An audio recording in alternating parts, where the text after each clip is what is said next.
Good evening and welcome to the Primetime News on Mitv. I'm Stella Opara. On the news, President Bola Ahmed Tinubu has called on Nigerians to embrace unity, peace and moral renewal as Muslims across the country begin the holy month of Ramadan.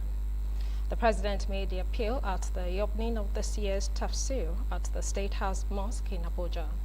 He noted that Ramadan this year coincides with the Christian season of Lent, describing the overlap as a powerful reminder of shared values such as sacrifice, discipline, prayer, and self-denial.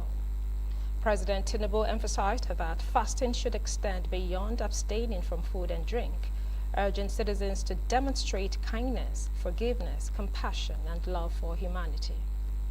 He further called on Nigerians of all faiths to continue praying for the nation and to support ongoing efforts to address terrorism, banditry, and other security challenges facing the country. The chief imam of the State House Mosque, Abdul Wahid Suleiman, however, thanked Allah for granting the faithful the opportunity to witness another Ramadan, the holy sacred month in which the Holy Quran was revealed. Imam Suleiman expressed appreciation to President Tinubu for his leadership and prayed for a peaceful and successful Ramadan for the president and the nation. He also sought divine guidance, wisdom, good health, and strength for the president and his principal officers. The cleric further prayed for peace, stability, and improved well-being for all Nigerians. My respect and regard to the Chief Imam. Thank you for all you do. We thank God Almighty for keeping all of us with you. We celebrated, witnessed, participated in the holy month of Ramadan last year. All your sermons, preachers went well with us. We thank God. To all the fellow Muslims, coincidentally, this Ramadan period coincides with the beginning of the Christian Lent. We thank God for this. Maybe He's giving us a sign for need for unity, collaboration, peace, and stability of our country. As we start today's Ramadan, we know the teaching that it brings to us all. We understand, but I must reiterate the principal reasons to get to be closer to God, to do goodness to people, to share love and faith, to forgive sins. May Allah continue to be with us. Amen. Guide our country. Amen. Defeat terrorism in our nation. Amen. Defeat all acts of banditry in this country. For us as Muslims, we need to continue to have that spirit of goodwill and commitment to nation building for not only for the next 30 days, but beyond that. Fasting is required for us to get closer to God Almighty and pray hard for those who are in need. Pray for our country. God will give us the answers to our problems. Now to election matters. President Bola Tinubu has signed the Electoral Amendment Bill 2026 into law. At a brief ceremony held at the Aso Rock Villa, President Tinubu described democracy as a system that allows for robust brainstorming and constructive dialogue toward nation building. He urged Nigerians to have confidence in the electoral process and trust in its outcomes, stressing that public faith in democratic institutions remained vital for national stability. The president also acknowledged that aspects of Nigeria's electoral system remained partly manual, but emphasized that the transmission of election results and related calculations must be properly controlled and closely monitored to ensure transparency and credibility. In further interview session after the ceremony, the Senate President Godswill Akpabio and Speaker of the House of Representatives Abbas Sajudeen defended electoral reforms and highlighted electronic transmission. In the meantime, the amendment signed into law by President Bola Ahmed Tinubu introduces electronic transmission of results to the IRF portal managed by the Independent National Electoral Commission. The lawmakers explained that polling unit results recorded on Form EC8A will remain the primary basis for collation, but will now be uploaded electronically for public viewing, adding that provisions have been made for areas without network coverage, allowing results to be transmitted once connectivity is available. The National Assembly, however, assured that the reform will also strengthen internal party democracy through direct primaries and provide for fresh elections in cases where leading candidates are disqualified, rather than declaring runners-up with significantly fewer votes as winners. Well, a lot of provisions in the amended act would definitely make Nigerians very happy. We did a very thorough job, very painstaking. We took cognizance of the peculiarities of the country. We did not allow too much outside interference, and we're very patriotic in our submissions. And at the end, we believe strongly that what the president has just assented into Act of Parliament will make for a better election in the future, and will also lead to prosperity, and will also lead to transparency of the electoral process. At the end, Nigerians will benefit a lot from future elections. Every vote will now count. So how have you been able to reconcile the concerns? That in the amendment that has just been signed into Act of Parliament. But we also took cognizance of areas where there may not be any network, where there may not be communication capacities and availability. And we said, since the polling unit result comes in Form EC8A, which is signed by the presiding officer, signed by the agents, and signed and in the presence of security agents, copies are given to all. Then we can use that as a primary source of collation at that unit. And then, of course, we transmit it, even if there's no network at that time. Once you step out of there, maybe towards the ward center or the local government center, it will drop into the IRF, and people will still be able to view. The implication of that is that if what is eventually collated at the next center is different from what is in the IRF, Nigerians will be able to compare whether the election result had been tampered with. And for us, that had always been the problem in the country, that once election result leaves a polling unit, it will be tampered with or mutilated. That has been eliminated today. So we are satisfied that we have met the aspiration of Nigerians. But the issue of real time also comes in. Once you transmit, even if there's no network at that time, once you go to where there's network, it will still drop. So eventually everything will still be shown. So we are happy and satisfied that we have been able to interpret the intentions and the yearnings of majority of Nigerians, not those who are politically motivated, not few people who make noise. Noise is different from lawmaking. And I always say, no matter what we did in the last 2 years, we went to retreat in Lagos, we went to retreat in Ibadan, everywhere. Those things were just mere consultations.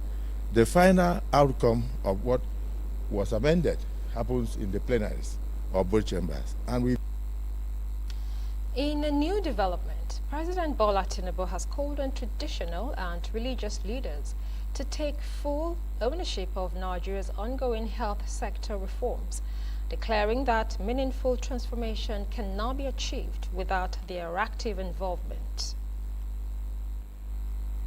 Speaking at the afternoon session of the 2026 National Traditional and Religious Leaders Summit on Health in Abuja, the President described the gathering as a symbol of an inclusive and united Nigeria committed to renewal.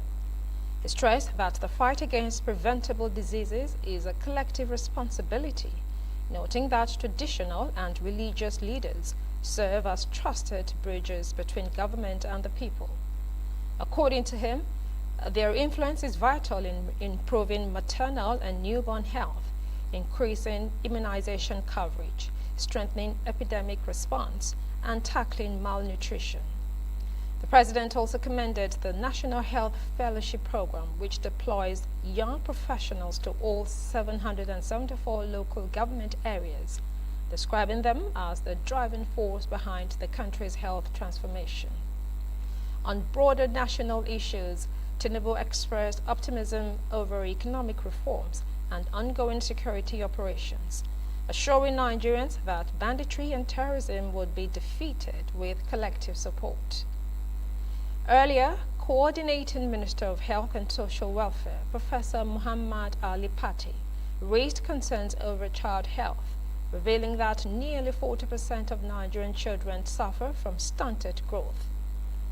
The summit concluded with the signing of a compact by traditional and religious leaders, pledging their commitment to champion healthcare reforms and strengthen community engagement nationwide. Distinguished fellows all over Nigeria,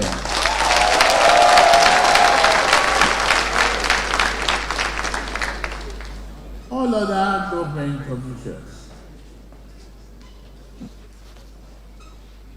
to our royal fathers, my presence here is to give meaning to your gathering.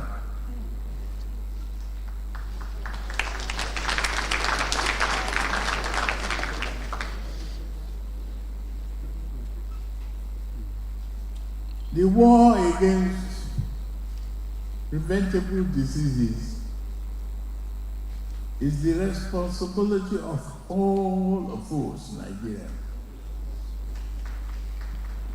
And I'm here as a leader to respectively say that the responsibility is yours as a traditional ruler. We've listened to this statement of commitment. It is with great honor for me to have listened to you carefully, making this commitment to improve the health quality of Nigerians in your domain.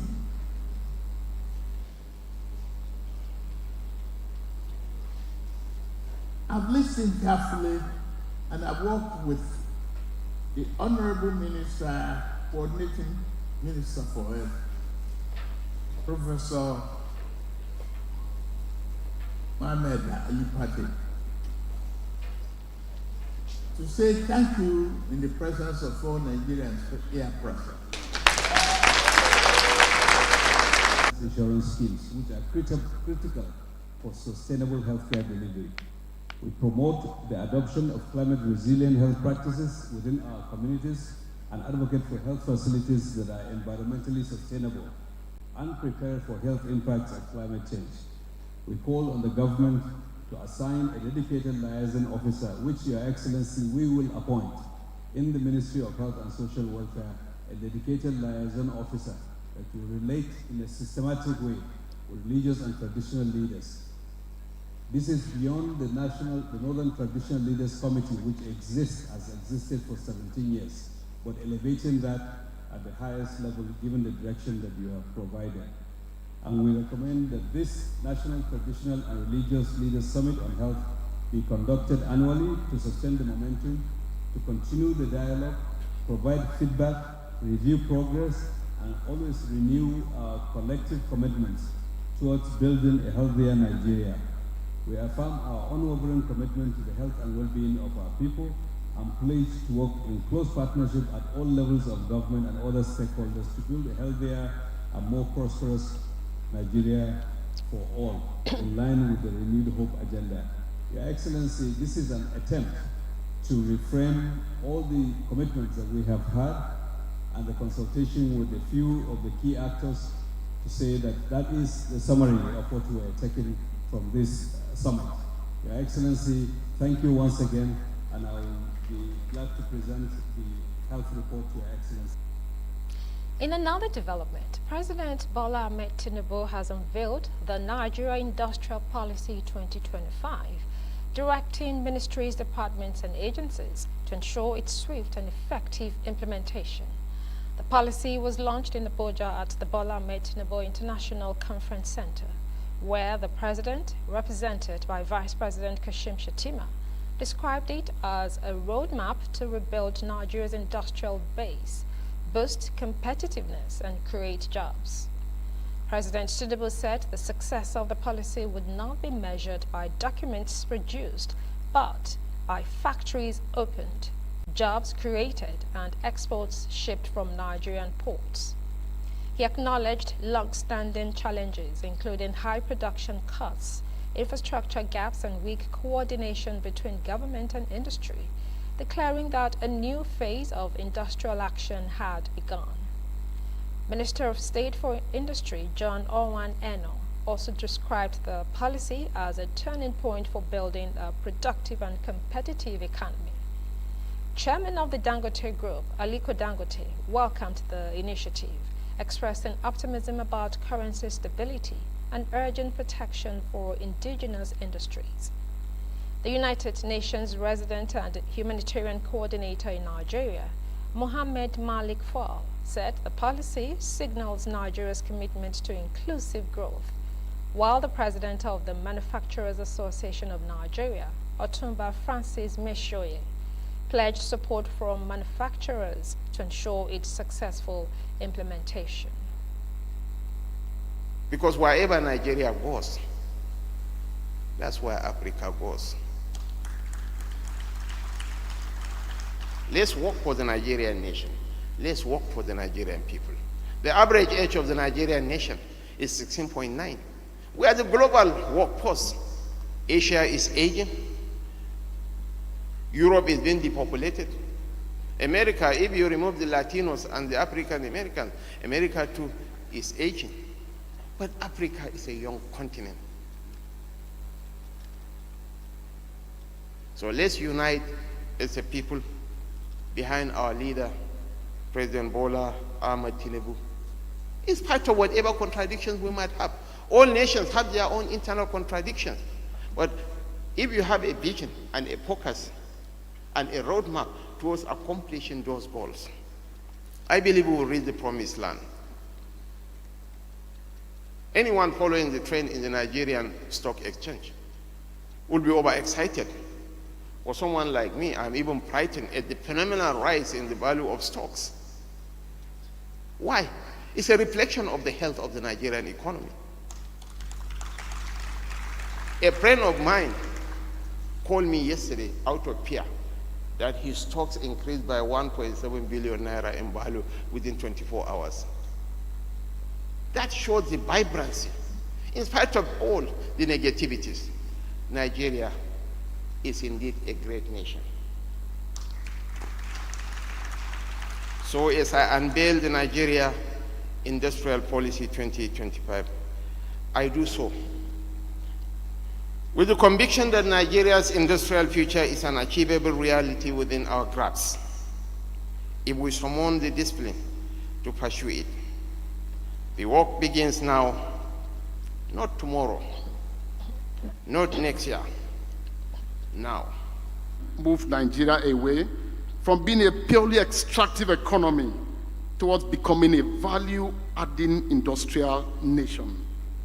To support this, the Bank of Industry and the Bank of Agriculture will have to expand financing to processors and to manufacturers.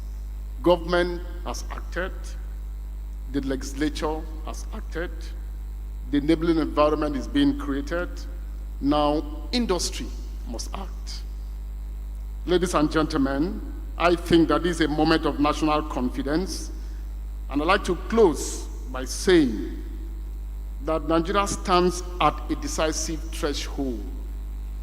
And I think that these two decisions, the share not ban, 6 months expire about the end of this month. The 30% value addition bill will soon be before the president. There will be no better immediate enablers to Nigeria's industrial policy execution than the sustenance of these two. In closing, I'd like to say that Nigeria stands at a decisive threshold. We possess the resources. We possess the talent. We possess the market. And we possess the ambition. And because leadership made a promise and has now delivered a plan with disciplined execution, we will now possess our productivity. On behalf of the ministry, 1,340. Mr. Vice President, I can assure you, was what I know, blocking all this importation and co. Naira at this year will be as low as 1,100 if we're lucky. But the only thing is for maybe the government to stop the Naira from getting stronger so that they will keep collecting more Naira. But it's a catch-22 situation. It's a catch-22 situation where now, if the Naira gets stronger, it means that everything will go down because we're an import-based country, which we shouldn't be. What you should be is to manufacture all the things that we need. We must make sure that, yes, if there will be imports, I'm not saying that, no, don't allow imports. If you are going to allow imports, then take into consideration our own constraints, where you pay 30% interest rate or 25 to 30% interest rates, where you provide a lot of infrastructure, water, electricity and co. So if you want to allow imports for maybe just like what you have done in sugar or in other products, you charge a duty whereby you cannot come and dump in a market. Because if you are going to dump, nobody is going to survive. But the trajectory that we're on now, Mr. Vice President, we are really, really on a very high distance. You see a lot of people now are trying to come and invest in Nigeria. Why? Because there is stability of the currency. Inflation is down to 15%. All the policies that you've done, you've actually done great. The only one thing that now, which the government must emphasize, is to protect the local industries.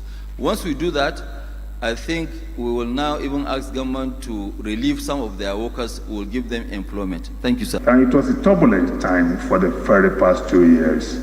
The initiatives taken have really helped us to an extent and are very hopeful. We want to thank the ministry for the initiative to have the RRG, Industrial Revolutionary Working Group, which has really tried to anchor the aspiration of the manufacturers and industrial elites in Nigeria in particular. This is very working well. Your Excellency, the very own dear President Dangote, we thank you for what you've said. The industrial sector, particularly the power issue, is trying to be even addressed by the RWG. I think they're trying to work on a cluster. The launch of NIP is very, very imminent and very good at this point in time. It can't be the barrister, it's very apt. What the manufacturers is actually looking up to is the implementation of the facts contained in the policy. It is meant to create jobs, it is meant to promote industrial growth, it is meant to do so many wonderful things.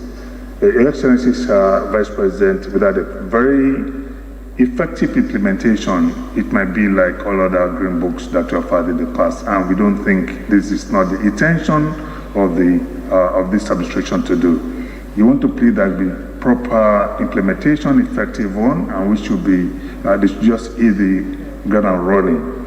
And it should mean to promote indigenous entrepreneurship. This is contained there. This is very important, just like Alhaji Dangote has said. It is important to find a way to promote indigenous entrepreneurship, to promote them not only to really stimulate them to start the business, to find a way that will be sustained in the future and to become like all other big names we have in Africa and the whole world. It is not just a launching, it is the beginning of a new era. The Manufacturer Association of Nigeria believes so much in the policy.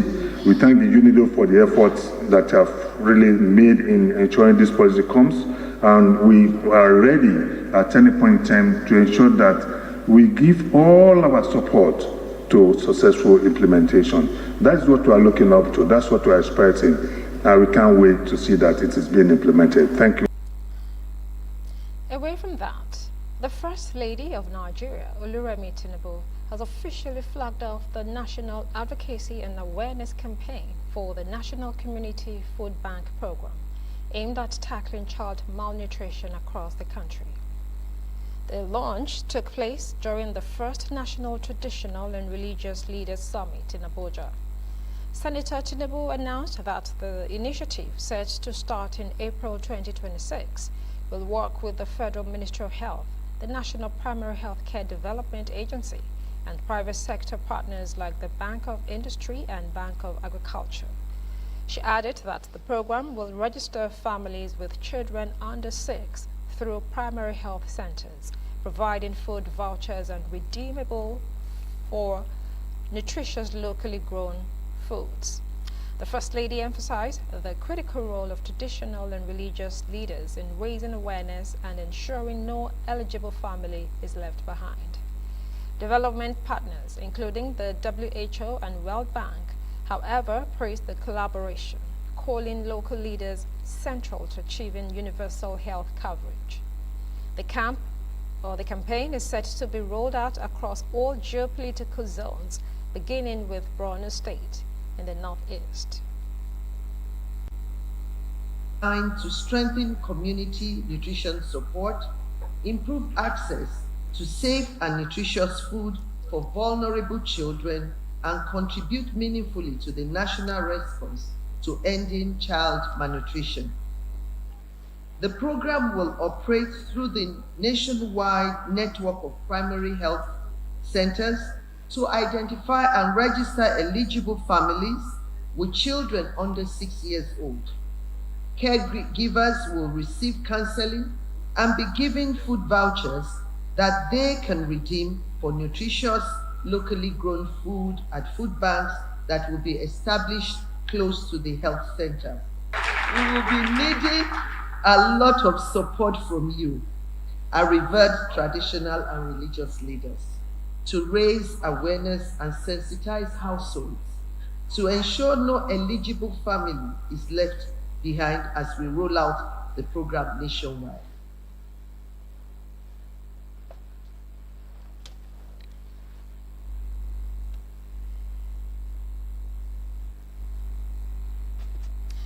Now, the Inspector General of Police, Kayode Egbetokun, has reaffirmed the commitment of the Niger Police Force to sustained reforms, professionalism and intelligence-led policing to tackle evolving security challenges nationwide. Egbetokun made the pledge while receiving former Inspectors General of Police at the force headquarters in Abuja. He described the visit as significant in strengthening institutional memory and fostering collaboration between past and present leadership. He noted that retired IGPs remain critical stakeholders in advancing policing standards and national security. The IGP further stated that the force is enhancing operational effectiveness through improved intelligence coordination, stronger interagency collaboration, and upgraded investigative processes. He highlighted ongoing structural reforms, including the upgrading of key units, expansion of the police mobile force, creation of new commands, and the establishment of a special intervention squad. He also noted the introduction of compulsory ethics training and the merit-based promotion system, which has benefited over 141,000 officers. Responding on behalf of the retired IGPs, Mohammed Diko Abubakar commended the reform initiatives and urged serving officers to support efforts aimed at repositioning the force. The meeting underscored renewed collaboration across generations of police leadership, with a shared commitment to building a modern, trusted and capable police institution. In our operational readiness, we have expanded the police mobile force through the establishment of additional squadrons, raising the number from 79 to 84 across the country. This expansion is designed to enhance our rapid response capacity and improve tactical support in addressing high-risk security challenges where they arise. Additionally, new area commands and divisions have been created across the Federation to bring policing closer to the people, improve command efficiency, and strengthen coverage in growing and strategic locations. We have also established a new tactical formation known as the Special Intervention Squad, SIS, which has already begun making measurable impacts in several states where it has been deployed for targeted operations. Distinguished retired IGPs, beyond operational reforms, we are placing renewed emphasis on professionalism, ethics, and discipline as the foundation of effective policing. In this regard, weekly training sessions focusing on policing ethics, professional conduct, and service standards have now been made compulsory at the state command level to continuously build capacity and improve officer behavior and performance. We have also remained committed to strengthening morale and institutional justice through a transparent and merit-driven personnel management system. Over the last 2 years, we have adhered strictly to a merit-based promotion framework, ensuring that advancement is earned through service, discipline, competence, and professionalism. I am pleased to inform you that so far, a total of 141,054 officers of all ranks have been promoted under this merit-based system, reinforcing fairness, motivation, and confidence across the force. It has given us an opportunity to get brave of happenings in the Nigeria police, just like he read, and at the same time to share our experiences and expertise and technical know-how about policing and safety and security of this country. We have had a very interesting discussion, and we have encouraged the IG to continue to do his job with vigor, with commitment, as he has done always. And we thank all the officers for giving him the support to do what he's supposed to do as the leader of the Nigeria Police today. Lastly, we appeal to Mr. President to fund the Nigeria Police so that the police can take their lead position as security in this country, so that they can be able to take the challenges of safety and security in this country. Thank you. In the meantime, the chairman of the House Committee on National Security and Intelligence, Ahmad Satomi, has urged President Bola Ahmed Tinubu to urgently review funding for intelligence agencies, describing the 664.1 billion naira earmarked for the subsector in the proposed 58.18 trillion naira 2026 budget as grossly inadequate compared to the 5.41 trillion naira allocated to defense and security. Speaking at the 2026 budget defense session, Satomi argued that the intelligence community, comprising the Office of the National Security Advisor, Department of State Services, National Intelligence Agency, Presidential Air Fleet, and National Institute for Security Studies, play a critical role in combating terrorism and violent crimes, and therefore deserves stronger financial backing. He stressed that national security, as enshrined in Section 14, subsection 2b of the Constitution, remained the bedrock of economic stability, warning against weak security architecture and resistance to legislative oversight. The lawmaker also decried the poor state of intelligence training institutions in Bauchi, Lagos, and Enugu, calling for dedicated budgetary provisions to enhance capacity and professionalism, while assuring Nigerians that the House of Representatives will collaborate with the executive to ensure improved funding, accountability, and measurable security outcomes in 2026. During their presentation, the Nigerian intelligence community appealed for a supplementary budget to strengthen its response to escalating security threats.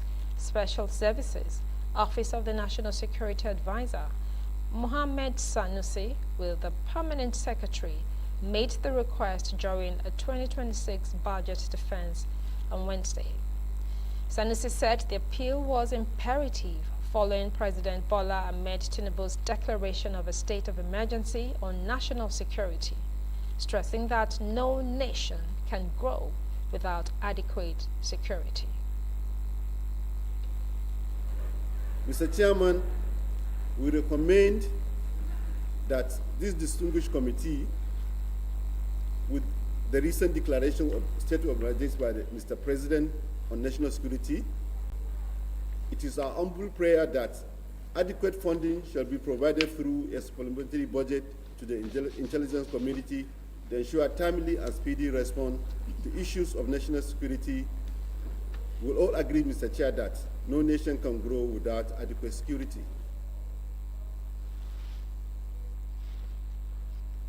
This committee is therefore making its passionate appeal to our dear President to please look into the funding of the agencies of the intelligence sector and the security, not only prioritize them in budget, because no country has run security sector in budget provision annually.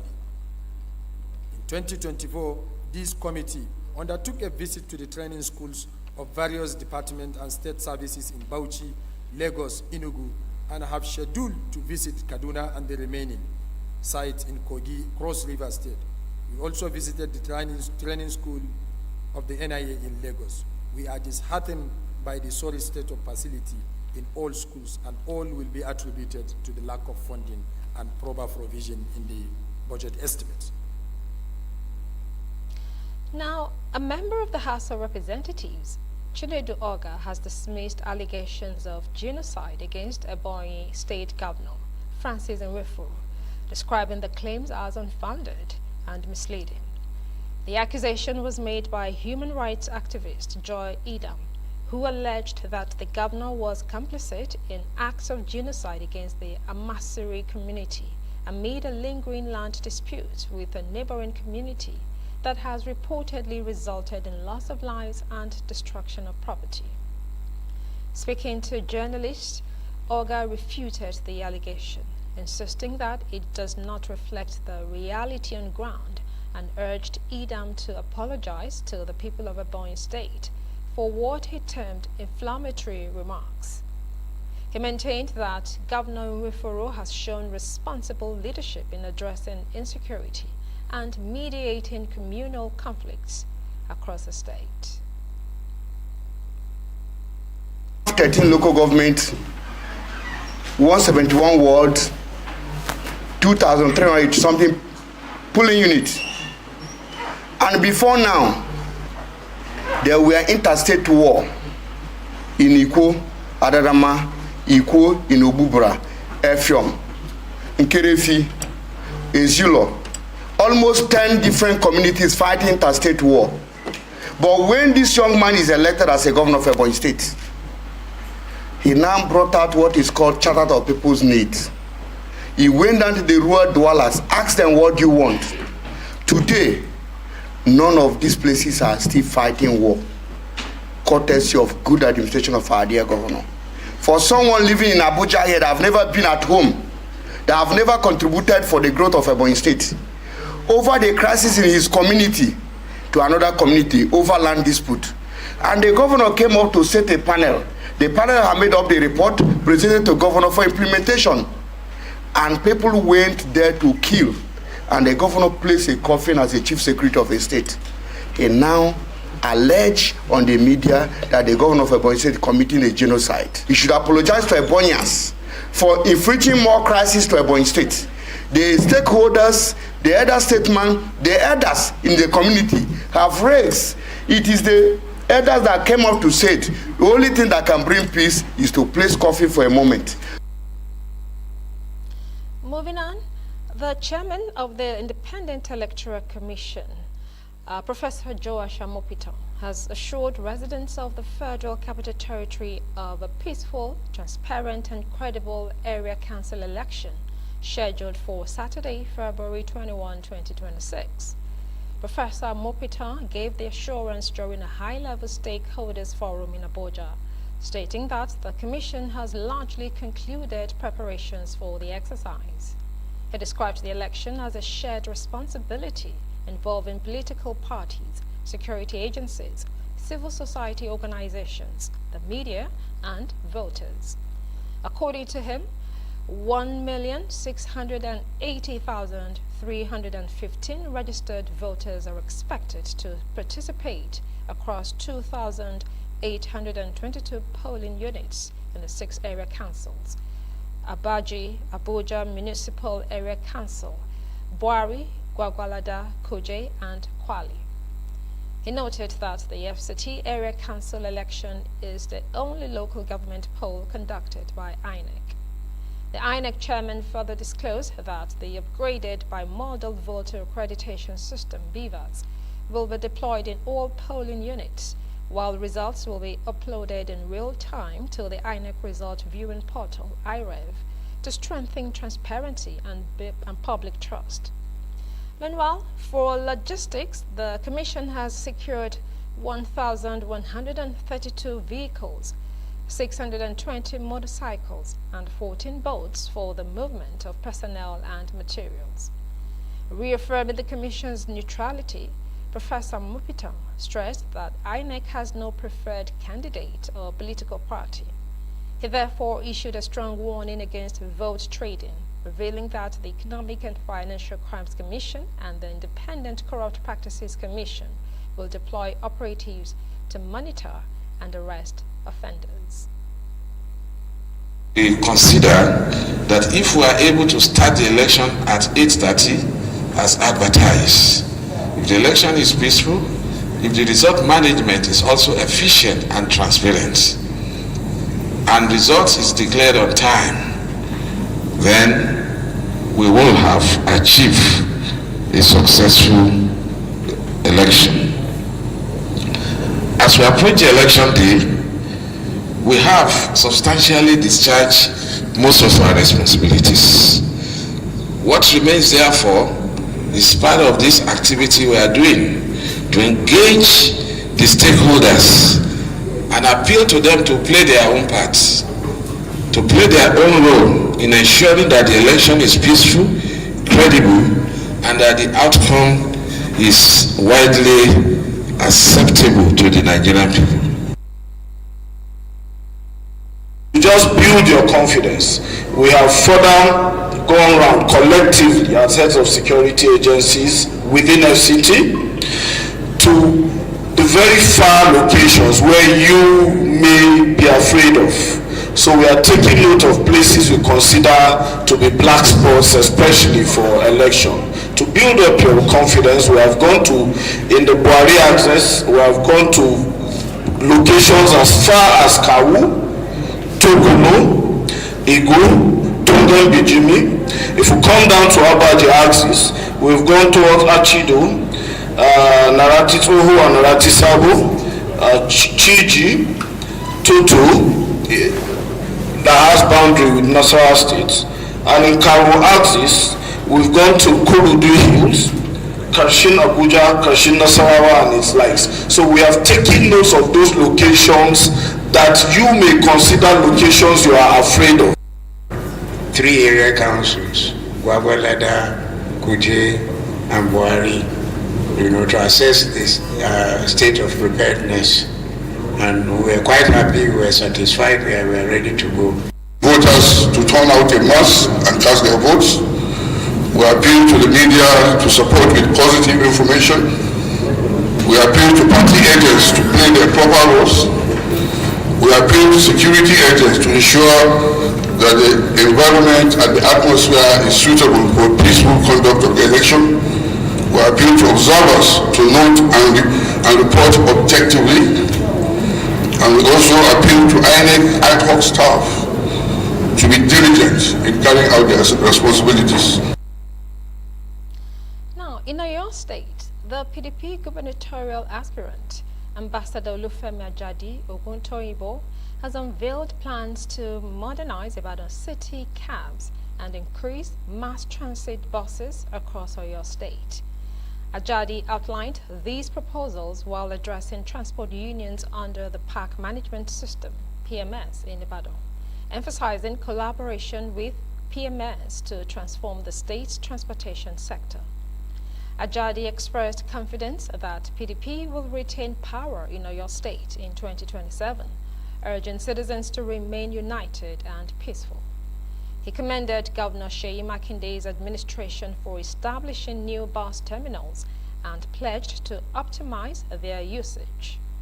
He calls for more support for the administration of Governor Seyi Makinde of Oyo State, noting that he aims to build on the good work of the state governor to improve transportation, boost economic growth, and enhance the quality of life for Oyo State residents.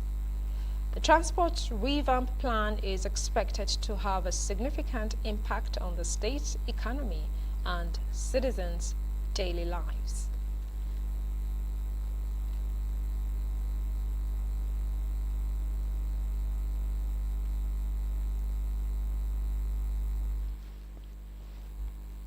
We give them empowerment when we get to the office, in the sense that we change the look of the city cab that we have in the partnership with the park management, to change it to the brand new and take it away all the old vehicles they have been using on the roads.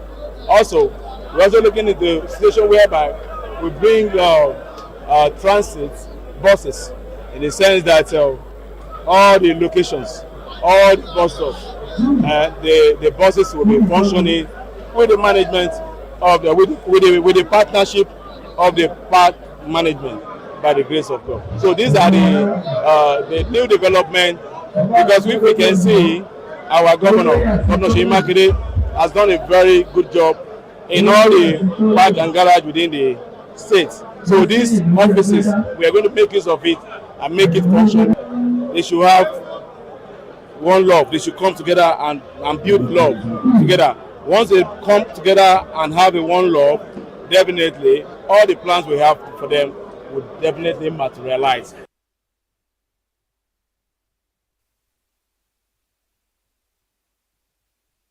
West Hoteliers Association has decried economic and operational challenges confronting the hospitality industry, calling on the governments at all levels to provide targeted support to sustain the sector. The concerns were raised during a press conference ahead of the 2026 biennial conference of the association.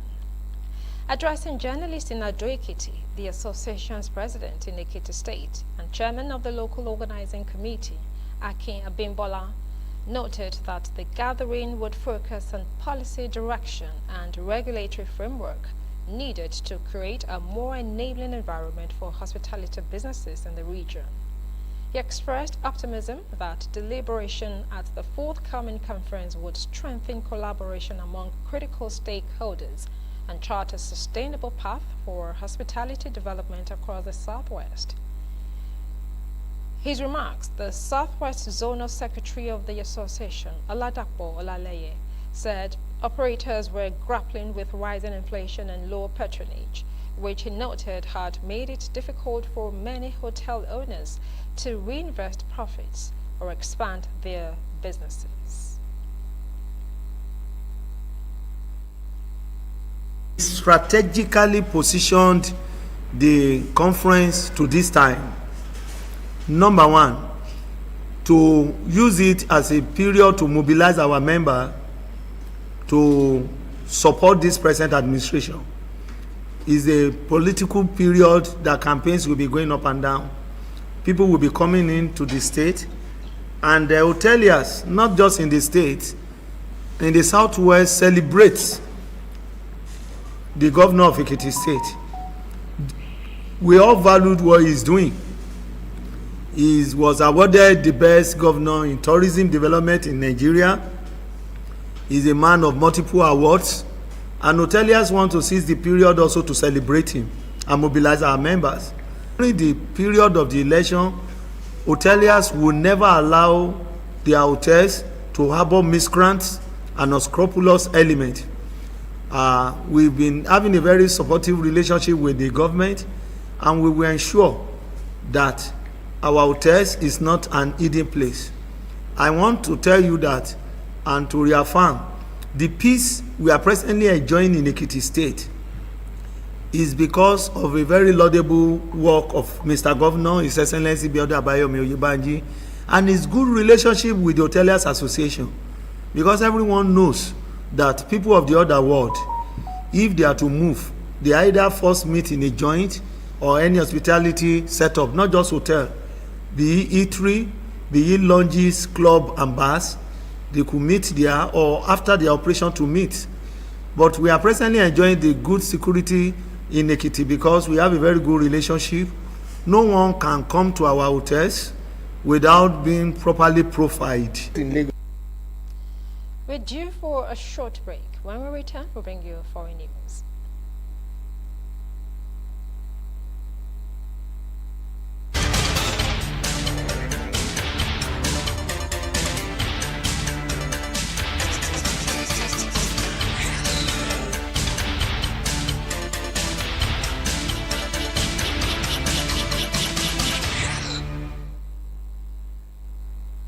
Welcome back. Now to foreign news. Pope Leo XIV has urged Catholic organizations to include a direct feed of official Vatican news on their websites as the Holy See battles a flood of AI-generated content. Vatican News, the Holy See's official news outlet, reported on Wednesday that the pontiff had written to bishops inviting them to use the feed on parish, diocese and Catholic Association websites. By embedding a widget, the website will be able to carry a constantly updating feed of unauthorized videos of the Pope, as well as speeches, announcements, texts, and stories from official Vatican outlets in 40 different languages. In his letter, the Pope told bishops it was a quote-unquote tool of evangelization and a way for your parishes and communities to constantly abstain or obtain information from the primary source. An AFP investigation after Leo's May 2025 election as head of the Catholic Church identified dozens of YouTube and TikTok pages that were churning out AI-generated videos and recordings attributed to the Pope. On TikTok, one Spanish-language video received 9.6 million views while claiming to show Leo preaching about the value of adoring women. Another, which carried an AI label but still fooled viewers, was watched some 32.9 million times.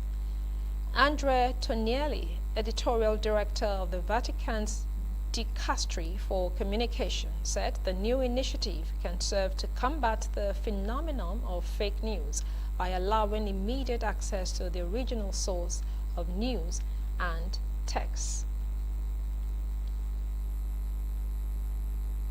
We'll take another short break, and when we come back, we'll bring you sports news. Stay tuned.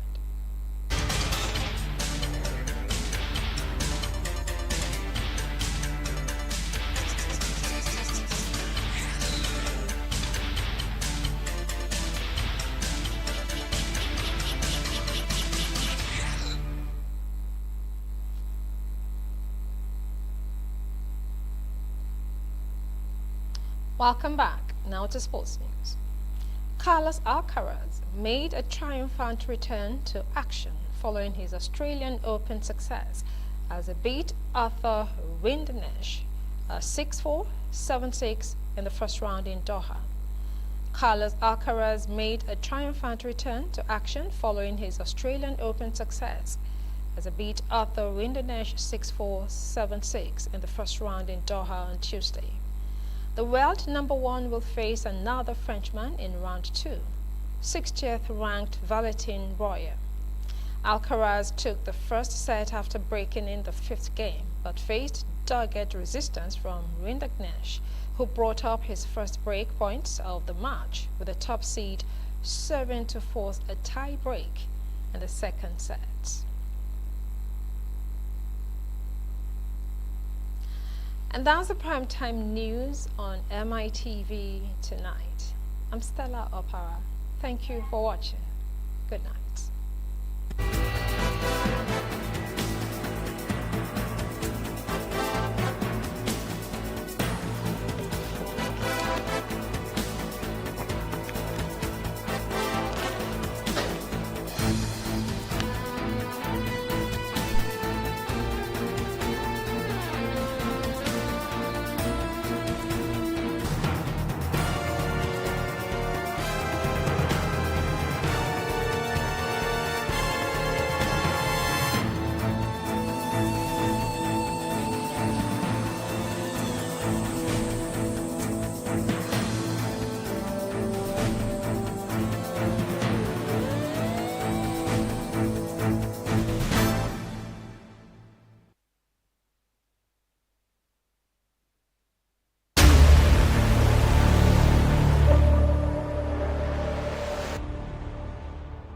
مرحبا بك يا رمضان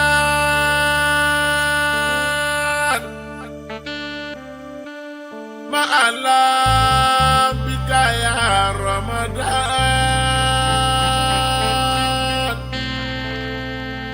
وسألهم بك يا رمضان مرحبا.